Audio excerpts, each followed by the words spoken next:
Matapos lumutang ang umano'y closeness ni Manila Mayor Isko Moreno sa isang garbage contractor, isa pang kontrobersya ang ipinupukol sa kanya.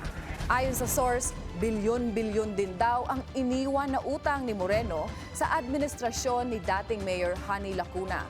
Narito ang exclusive Agenda Weekend Report ni Hannah T.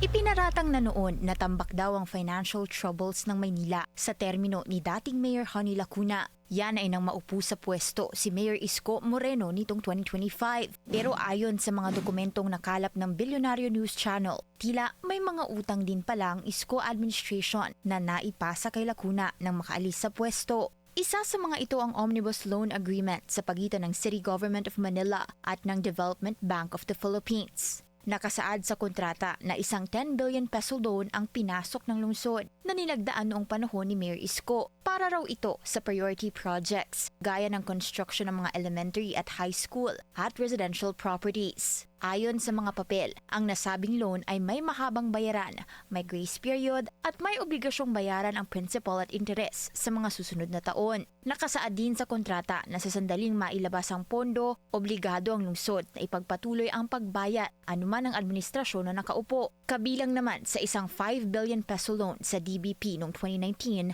ay expansion of works sa bagong ospital ng Maynila, construction ng iba't ibang gusali gaya ng Manila Skydeck at rehabilitation sa Manila Zoo at iba pang building. Ayon sa source ng BNC, nang maupo si Mayor Honey Lacuna, naman raw ng kanyang administrasyon ang mga nasabing loan at ang kaugnay na debt servicing. Sabi pa ng source, sa kabila ng mga bayaring ito, umabot pa sa humigit kumulang 17.8 billion pesos ang kabuang obligasyon ng lungsod, matapos isamang interes at iba pang kaugnay na gastos. Sa pagtatapos daw ng termino ni dating Mayor Honey, nasa humigit kumulang 10 billion pesos na lang ang natitirang utang na ito ng Maynila. Giit ng source, ang pagbaba ng halaga ng utang ay hindi maaaring mangyari kung walang actual payment. Taliwas daw ito sa naratibong ipinakalat na walang pera ang lungsod dahil ayon sa kanya, sinikap umano ng administrasyon ni Mayor Honey makapagbayad ng mga utang na ito. Sinusubukan pa namin kumuha ng panig mula sa kampo ni Mayor Isko pero sa huling monitoring,